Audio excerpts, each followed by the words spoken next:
మనము దేవుని సన్నిధిలో ఉండగా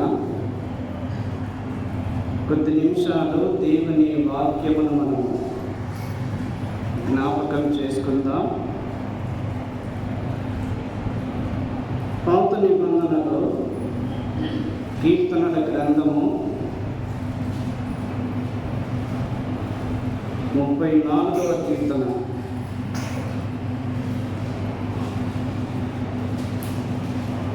కీర్తనల గ్రంథము 34వ కీర్తన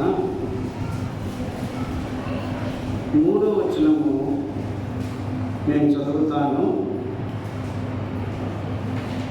నాతో కూడి యెహోవాను ఘనపరచుడి, మనము ఏకముగా కూడి ఆయన నామమును గొప్ప చేయడము. క్రొత్త నిబంధనలో అపోస్తలుల కార్యములు 1వ అధ్యాయము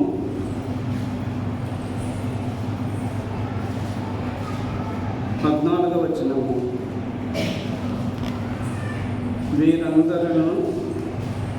వీరితో కూడా కొందరు స్త్రీలను యేసు తల్లి అయిన మరియయు ఆయన సహోదరులను ఏక మనస్సుతో ఎడతెగక ప్రార్థన చేయుచుండెను. చిన్న మాట ప్రార్థన చేసుకుందాం. కృపా కనికరములు గల మా తండ్రి, నమ్మకమైన మా ప్రభువా, మీకు స్తోత్రములు చెల్లిస్తూ ఉన్నాము. ఇంతవరకు మీ సన్నిధి మాకు ఇచ్చినందుకు స్తోత్రములు చెల్లిస్తూ ఉన్నాము. నైనా మామిదలపాడు గ్రామంలో మీరు స్వరక్తమిచ్చి సంపాదించుకున్న సంఘమును బట్టి, సంఘములో చేర్చబడిన ప్రతి కుటుంబమును బట్టి, సంఘములో బాధ్యత కలిగిన ప్రియులను బట్టి స్తోత్రములు చెల్లిస్తూ ఉన్నాము. సంఘము యొక్క సరిహద్దులు విశాలపరచండి. రక్షించబడిన వారిని వాక్యములో, విశ్వాసములో, భక్తిలో మీరు స్థిరపరచమని ప్రార్థన చేస్తూ ఉన్నాము. రక్షణ లేని వారికి రక్షణ మీరు అనుగ్రహించండి. మా ప్రభువా, మీ సన్నిధిలో మీ గ్రంథములో నుండి మేము చదువుకున్న మీ మాటలు దీవించి మాతో మీరు మాట్లాడమని యేసు క్రీస్తు నామమున స్తోత్రములు చెల్లించి వేడుకొనుచున్నాము తండ్రి. ఆమేన్.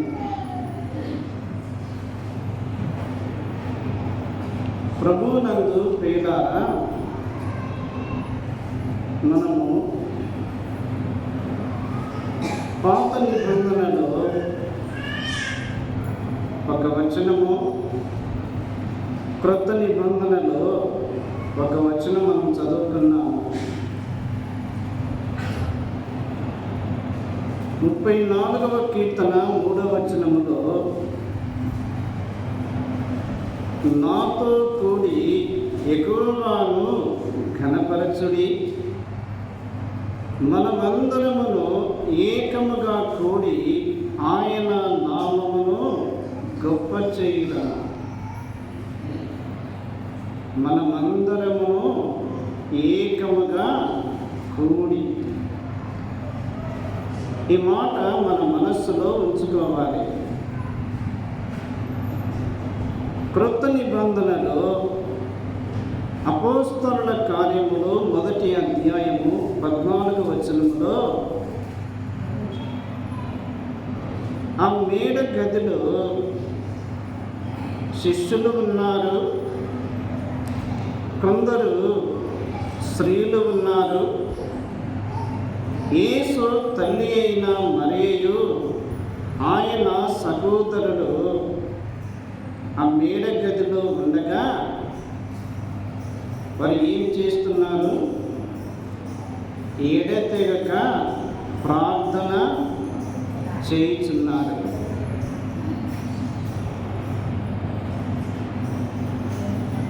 ఇక్కడ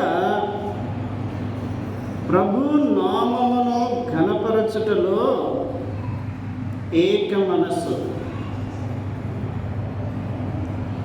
ప్రభువుకు ఎడతెగక ప్రార్థన చేయుటలో ఏక మనస్సు.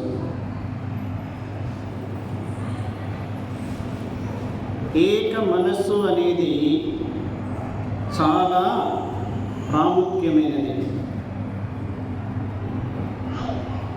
పెద్దలు అంటారు,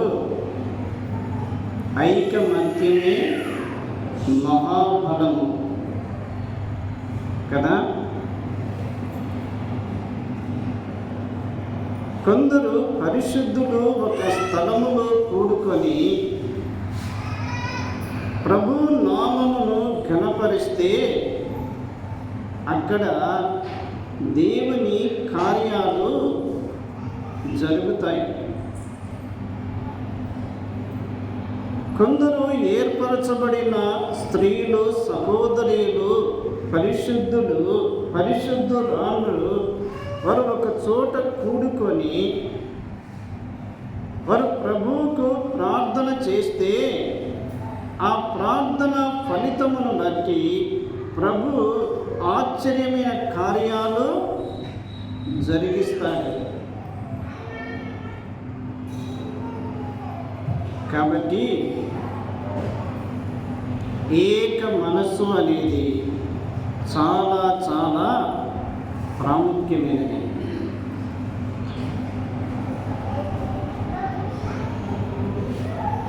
ఒక మానవుని నిర్మించుటలో కూడా త్రిత్వము మనము చూస్తున్నాము కదా. ఆదికాండం 1వ అధ్యాయములో 26, 27, 22 వచనాలు మనం చదివితే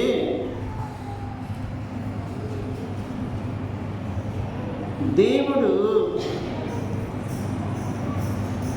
మన స్వరూపమందు మన పోలిక చొప్పున నరులను చేయుదము అన్నాడు. మన స్వరూపము మన పోలిక చొప్పున నరులను చేయుదము. అక్కడ గమనించితే తండ్రి, కుమారుడు, పరిశుద్ధాత్ముడు త్రియేక దేవుడు మానవుని యొక్క నిర్మాణములో కూడా త్రిత్వములో ఏకత్వమైన ప్రభు యొక్క పని మనం చూస్తున్నాం.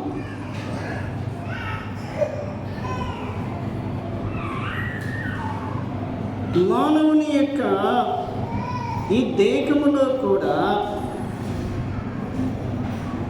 శరీరము, ప్రాణము, జీవము కదా. ఆత్మ, ప్రాణము, శరీరము. ఒక సందర్భాన్ని మనం జ్ఞాపకం చేసుకుంటే అబ్రహాము ఎండవేళ గుడారపు ద్వారమందు కూర్చొని ఉండగా అబ్రహాము దూరము నుండి చూచినప్పుడు దేవదూతలు కనిపించారు. ఎంతమంది?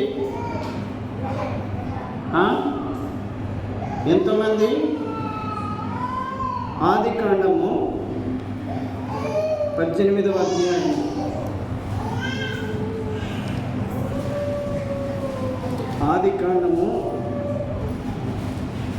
18వ అధ్యాయము 2వ వచనములో అతడు కన్నులెత్తి చూచినప్పుడు 3 మనుషులు అతని ఎదుట నిలవబడి ఉండిరి కదా. అతడు వారిని చూచి గుడారపు వాకిట నుండి వారిని ఎదుర్కొనుటకు పరుగెత్తి నేల మట్టుకు వంగి, ప్రభువా, నీ కటాక్షము నా మీద నున్న ఎడల ఇప్పుడు నీ దాసుని దాటిపోవద్దు.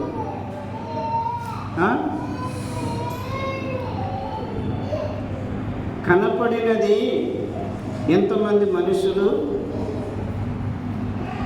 3 మనుషులు. కానీ అబ్రహాము సంబోధించినది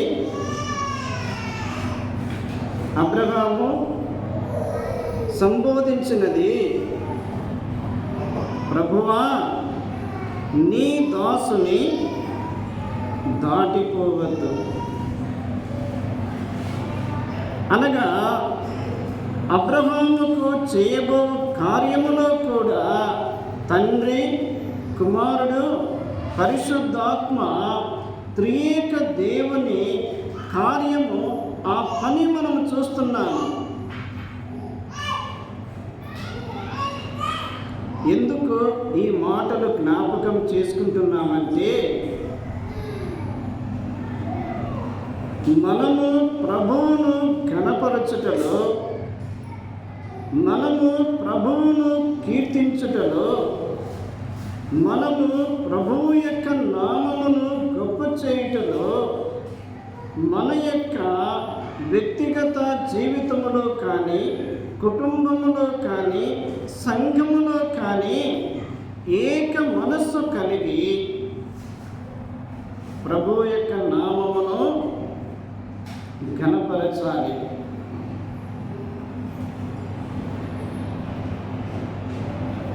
మనము ఏకముగా కూడి ఆయన నామమును గొప్ప చేయుదము. ఈ మాట ఎవరంటున్నారు? భక్తుడైన దావీదు అంటున్నాడు.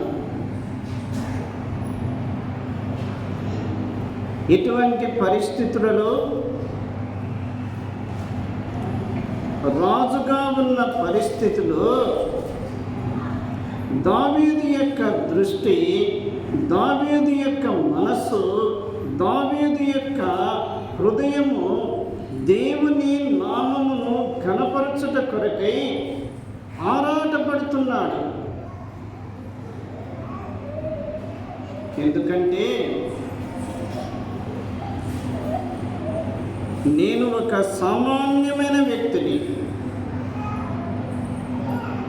ఈ సామాన్యమైన వ్యక్తిని ఈ గొప్ప జనాంగము మీద రాజుగా నియమించాడే, సింహాసనం మీద కూర్చుండబెట్టాడే, నా కుటుంబానికి ఇంత ఘనతను ఇచ్చాడే, నా కుటుంబానికి ఇంతటి స్థానమునిచ్చాడే, ఆ ప్రభు యొక్క నామమును నేను ఘనపరచవలేను. నేను ఘనపరుస్తాను, నేను ఘనపరుస్తున్నాను. మీరు నాతో కూడి ఆయన నామమును మనము గొప్ప చేయదము.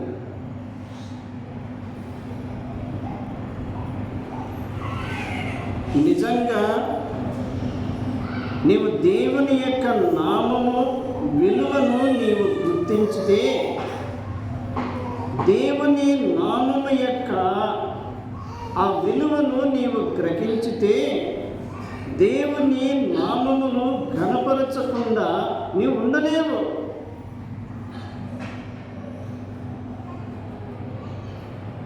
అంత శ్రేష్టమైన నామము. కొన్ని మాటలు జ్ఞాపకం చేసుకుందాం. ప్రభు నామము ఎటువంటిది? ప్రభు నామము ఎటువంటిది? 111వ కీర్తన 111వ కీర్తన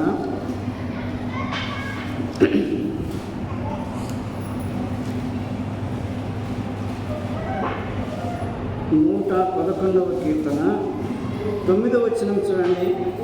ఆయన తన ప్రజలకు విమోచనము కలుగచేయువాడు, తన నిబంధన ఆయన నిత్యముగా ఉండ నిర్ణయించువాడు.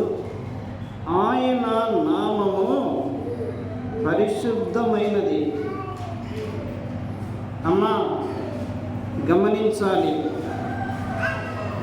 ఆయన నామము పరిశుద్ధమైనది. లోకములో ఎన్నో నామాలు ఉన్నవి. లోకములో ఎన్నో పేర్లు కలిగిన వారు ఉన్నారు. కానీ ప్రభు నామము పరిశుద్ధమైనది. ఎంత పరిశుద్ధమైనది అంటే, ఈ భూమి సృష్టించబడక మునిపే పరలోకములో ప్రభువు యొక్క నామము ఘనపరచుట ప్రారంభమైంది. నాటి నుండి నేటి వరకు ప్రభువు యొక్క నామము పరలోకములో ఘనపరచబడుచున్నది కదా. ప్రకటన గ్రంథము 4వ అధ్యాయములో మనం చూస్తే, వర్తమాన భూత భవిష్యత్ కాలములలో సర్వాధికారియునకు దేవుడు పరిశుద్ధుడు పరిశుద్ధుడు పరిశుద్ధుడు అని మానక రాత్రి పగళ్ళు వారు చెప్పుచు ప్రభువును కీర్తిస్తూ ఉన్నారు. ఎక్కడ? పరలోకములో. ఎవరు? కోట్ల కొలది దూతలు, 24 పెద్దలు, 4 జీవులు,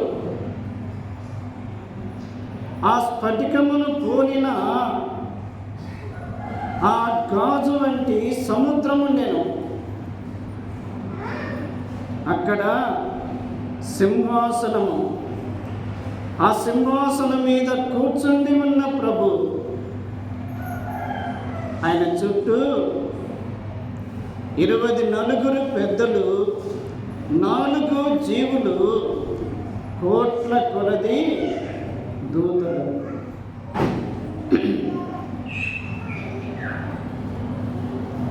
వారు పాడుచున్న ఒకే ఒక్క పాట, పరిశుద్ధుడు పరిశుద్ధుడు పరిశుద్ధుడు. ఆయన పరిశుద్ధతను గూర్చి వర్ణించుటకు, ఆయన పరిశుద్ధతను గూర్చి వివరించుటకు వారి యొక్క జ్ఞానము సరిపోవడం లేదు.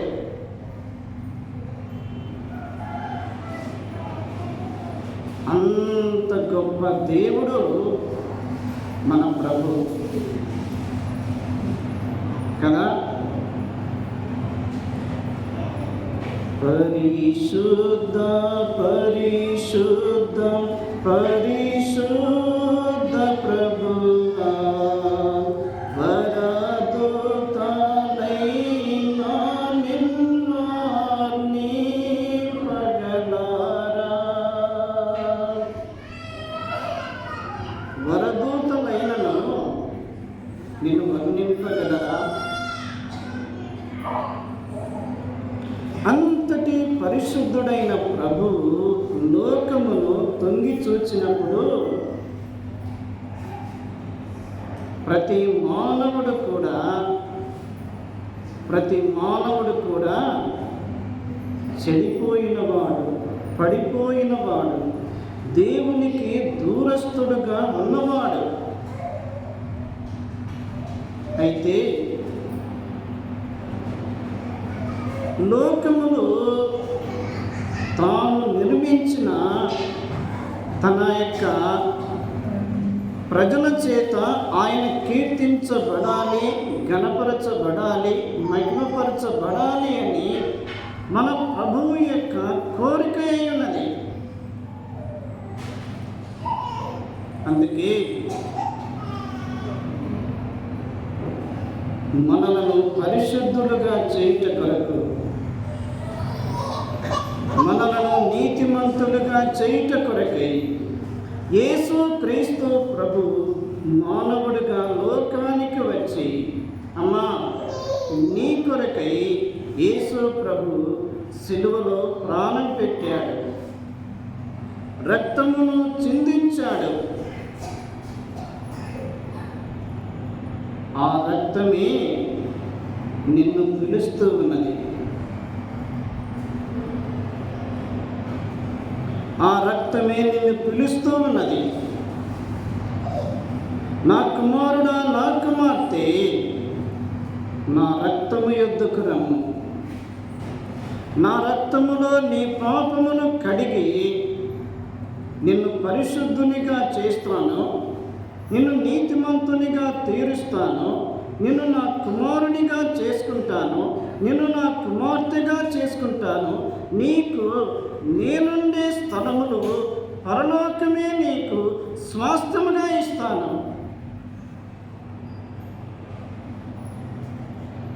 ఎంత గొప్ప దేవుడు ప్రియులారా! ఆయన నామము పరిశుద్ధమైనది.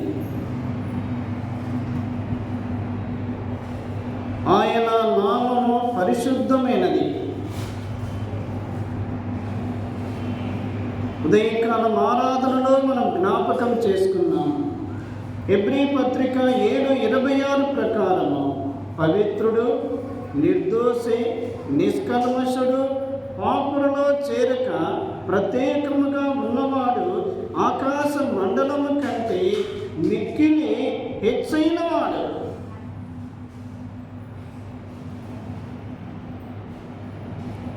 అట్టి నామమును కలిగిన వారు ధన్యులు.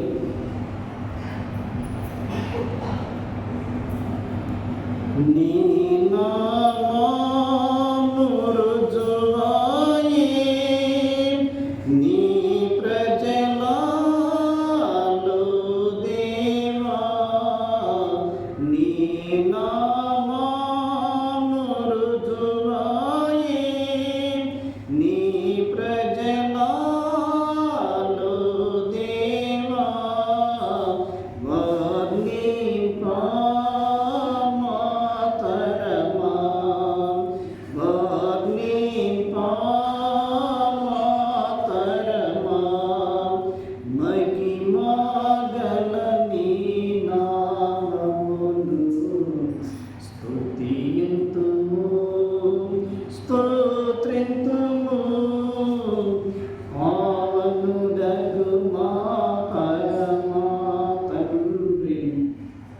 కాబట్టి ప్రియులారా, ఆయన నామము పరిశుద్ధమైనది. రెండవది 111వ కీర్తన 9వ వచనములో, అక్కడే 111వ కీర్తన 9వ వచనములో 3వ వరుస, ఆయన నామము పరిశుద్ధమైనది, పూజింపదగినది.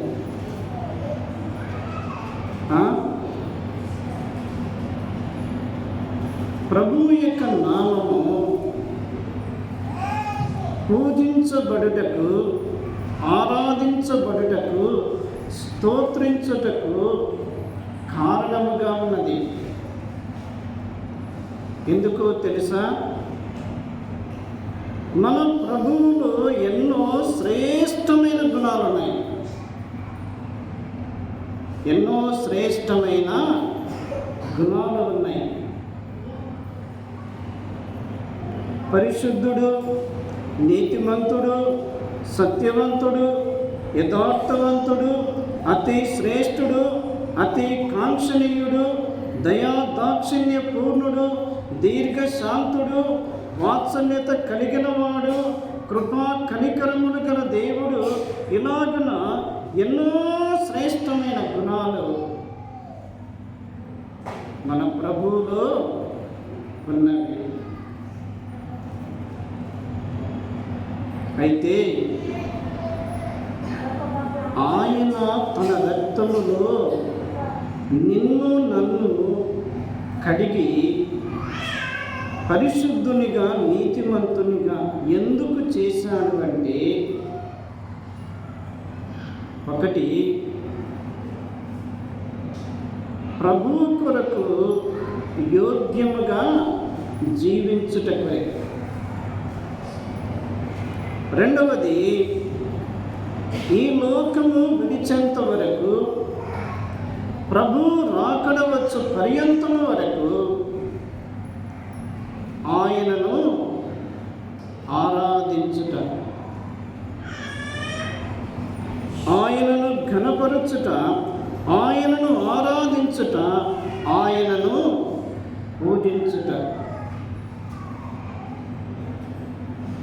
క్రొత్త నిబంధనలో మత్తయి సువార్త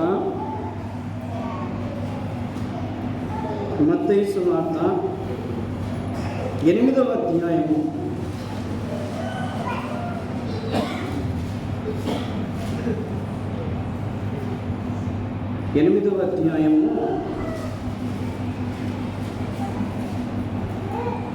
2వ వచనంలో, ఇదిగో కుష్ఠరోగి వచ్చి ఆయనకు మొక్కి, ప్రభువా నీకిష్టమైతే నన్ను శుద్ధునిగా చేయగలవు.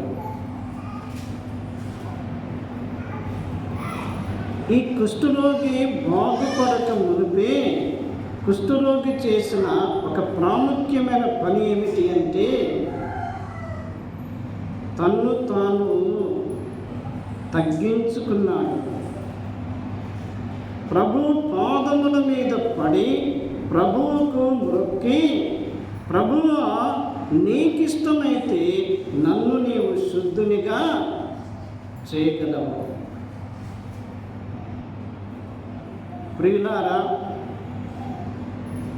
మనము ఏదైనా కలిగి ఉన్నాము అంటే అది మన జ్ఞానమును బట్టి కాదు, మన బలమును బట్టి కాదు, మన తెలివితేటలను బట్టి కాదు, మనకున్న సంపదను బట్టి కానే కాదు. ఏదైనా నీకు అనుగ్రహించబడింది అంటే అది ఆయన కృపయే. నువ్వేం చేయాలి? ఆయనకు మొక్కి, ఆయన పాదముల మీద పడి, ఆయన పాదముల ఎదుట సాగిలపడి ఆయనను స్తుతించుట, ఆయనను ఘనపరచుట, ఆయనను పూజించుట, ఆయన ఎదుట నిన్ను నీవే తగ్గించుకొనుట నేర్చుకునినప్పుడు ప్రభువు నిన్ను హెచ్చించువాడు. ఆయన నామము పరిశుద్ధమైనది, ఆయన నామము పూజింపదగినది. యెహోషువ గ్రంథములో ఒక మాట జ్ఞాపకం చేసుకుందాం. యెహోషువ గ్రంథము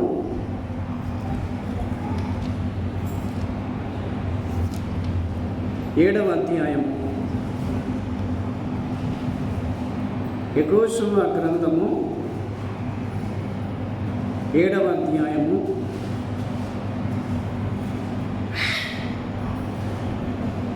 9వ వచనములో,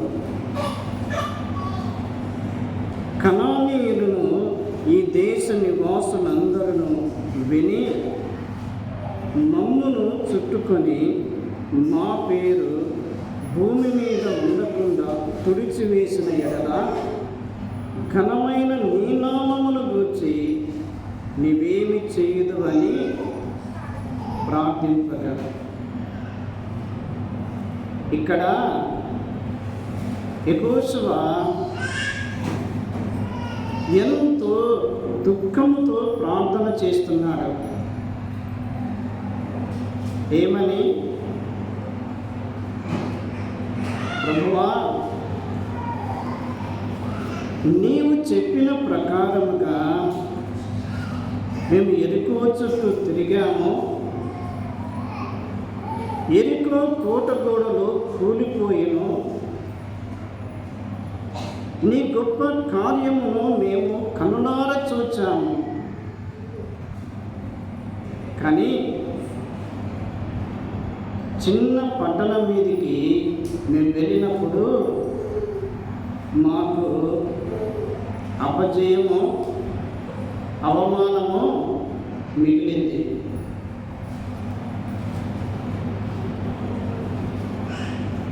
ఎందుకు అపజయము, ఎందుకు అవమానం మిగిలింది అంటే, దేవుని ప్రజలకు తెలియకుండా ఒక మనుషుడు శాపగ్రస్తమైన యెరికో పట్టణములో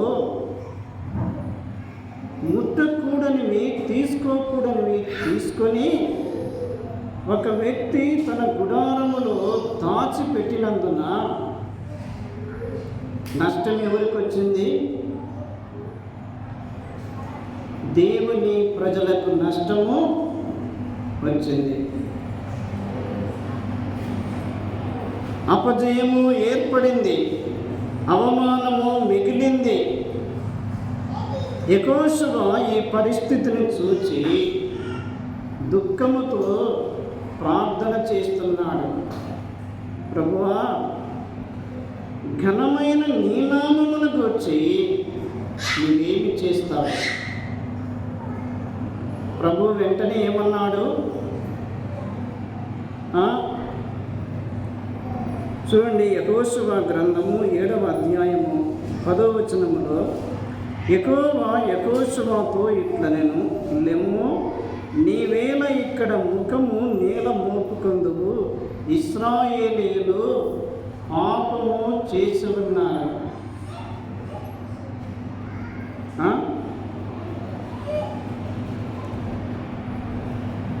దేవుని ప్రజల మధ్య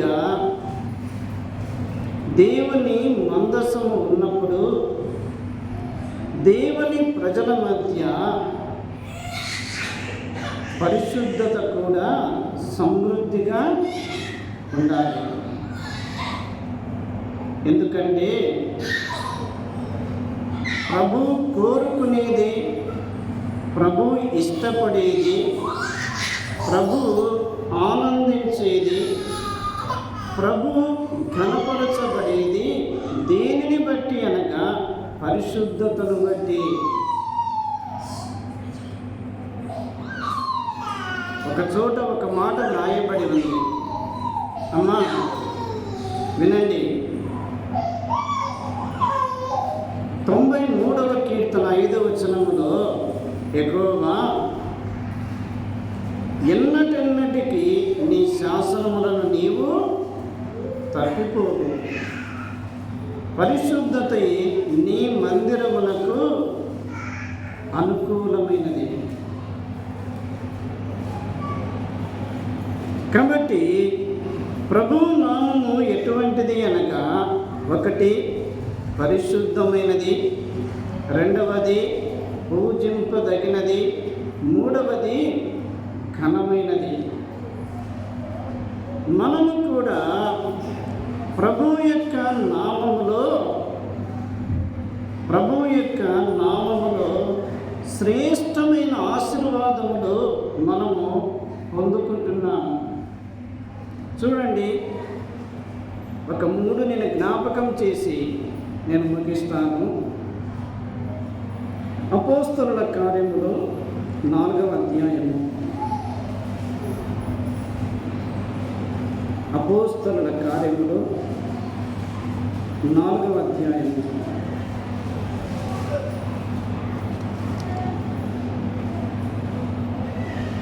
4వ అధ్యాయము 12వ వచనం చూడండి. మరి ఎవని వలన రక్షణ కలగదు, ఈ నామములని మనము రక్షణ పొందవలను, కానీ ఆకాశము క్రింద మనుషులలో ఇయ్యబడిన మరి ఏ నామమున రక్షణ పొందలేము. పేతురు, యోహాను వారు ధైర్యంగా అంటున్నారు,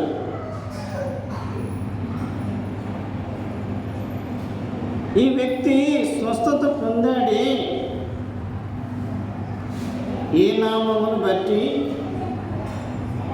ప్రభువు యొక్క నామమును బట్టి ఈ వ్యక్తి బలము పొందాడు, స్వస్థత పొందాడు, దేవాలయములోనికి వెళ్ళాడు, ప్రభువును స్తుతించాడు.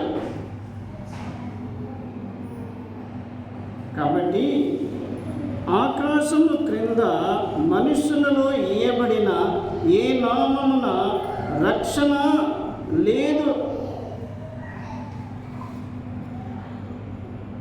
రక్షణ పొందుటకు ఒకే ఒక్క నామము, యేసు క్రీస్తు నామము.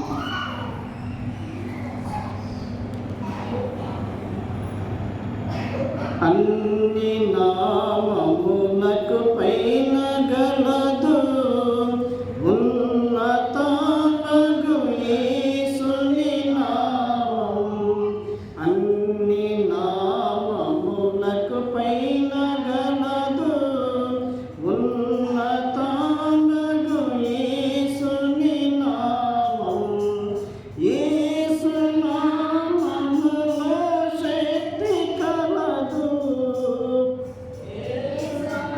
కాబట్టి యేసు క్రీస్తు నామములోనే రక్షణ. ఇక్కడ చేరి వచ్చిన వారిలో ఇంకా యేసు క్రీస్తు నామమును తమ హృదయములో చేర్చుకొనకుండా, అంగీకరించకుండా ప్రభు యొక్క నామమును వచ్చి వింటున్నారు. ప్రభు యొక్క నామములో మందిరానికి వస్తున్నావు, ప్రభువు యొక్క నామములో కానుకలు వేస్తున్నావు. కానీ ప్రభువు యొక్క నామము వీటన్నిటికంటే నీ హృదయములో చేర్చబడాలి. ఆయన నీ హృదయములో చేర్చబడి ఆత్మరూపిగా నీలో నివాసము చేయుటకు ఆయన ఇష్టపడుతున్నాడు. అందుకే నా కుమారుడా, నీ హృదయమును నాకిమ్ము, నీ మార్గములో నా కన్నులకు ఇంపుగా ఉండని. నీ హృదయము నాకిస్తే నేను నీ హృదయములో చేరి నీ తలంపును మార్చివేస్తాను, నీ క్రియను మార్చివేస్తాను, నీ ప్రవర్తన మార్చివేస్తాను, నీ బ్రతుకును మార్చివేస్తాను, నీ బ్రతుకుకు ఒక విలువను లోకానికి చూపిస్తాను. నీ ద్వారా నేను లోకములో ఘనపరచబడతాను. కాబట్టి ప్రభువు యొక్క నామములో రక్షణ ఉన్నది. రెండవది, కొరింథీయులకు రాసిన మొదటి పత్రిక, కొరింథీయులకు రాసిన మొదటి పత్రిక 6వ అధ్యాయం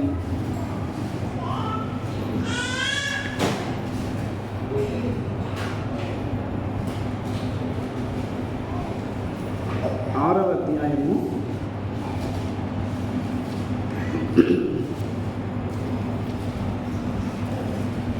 10వ వచనం చూడండి,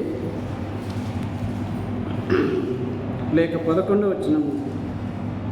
మీలో కొందరు అట్టివారై ఉంటిరి, కానీ ప్రభువైన యేసు క్రీస్తు నామములను మన దేవుని ఆత్మయందును మీరు కడగబడి పరిశుద్ధపరచబడిన వారై నీతిమంతులుగా తీర్చబడితే.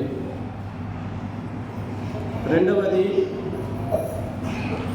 యేసు క్రీస్తు నామమున పరిశుద్ధత. యేసు క్రీస్తు నామమునని పరిశుద్ధత. ఎందుకంటే ఆయన నామములో అంత శక్తి ఉన్నది, ఆయన నామములో అంత ప్రభావం ఉన్నది, ఆయన నామములో అంత బలము ఉన్నది. ఒకటి, యేసుక్రీస్తు నామమున రక్షణ. రెండవది, యేసుక్రీస్తు నామమున పరిశుద్ధత. మూడవది, యేసుక్రీస్తు నామములనే విజయము. యేసుక్రీస్తు నామములనే విజయము. కొరింథీ మొదటి పత్రిక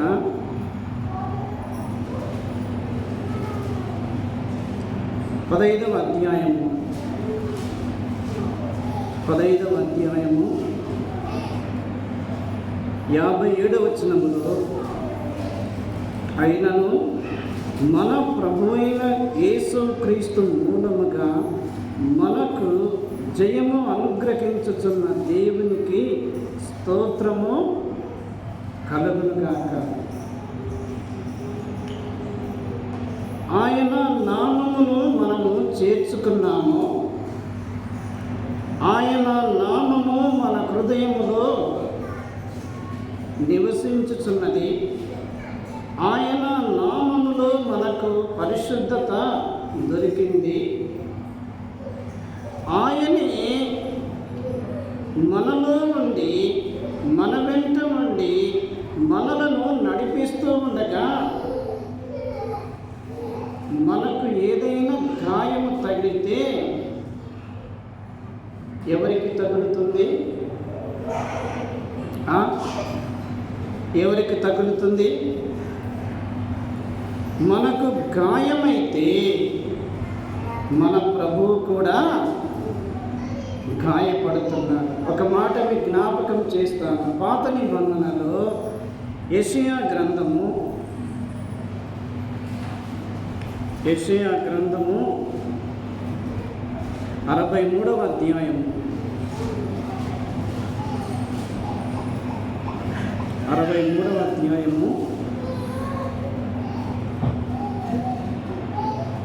9వ వచనంలో, వారి యావత్ బాధలు ఆయన బాధ నొందెను, ఆయన సన్నిధి దూత వారిని రక్షించెను. దేవుని ప్రజలు బాధలో ఉండగా, దేవుని ప్రజలు దుఃఖములో ఉండగా, దేవుని ప్రజలు నిట్టూర్పును విడుస్తూ ఉండగా, దేవుని ప్రజలతో పాటు దేవుడు కూడా బాధ పొందుతూ ఉన్నాడు. అలాగే దేవుని సంఘములో చేర్చబడిన నీవు నేను కూడా శ్రమలో ఉన్నప్పుడు, దుఃఖములో ఉన్నప్పుడు, నిట్టూర్పులో ఉన్నప్పుడు, కృంగిన స్థితిలో ఉన్నప్పుడు, మనసుకు గాయాలు అవుతూ ఉన్నప్పుడు, నెమ్మది లేని స్థితి ఉన్నప్పుడు ఆయన నీతో పాటు ఆ బాధను అనుభవిస్తూ ఉన్నాడు.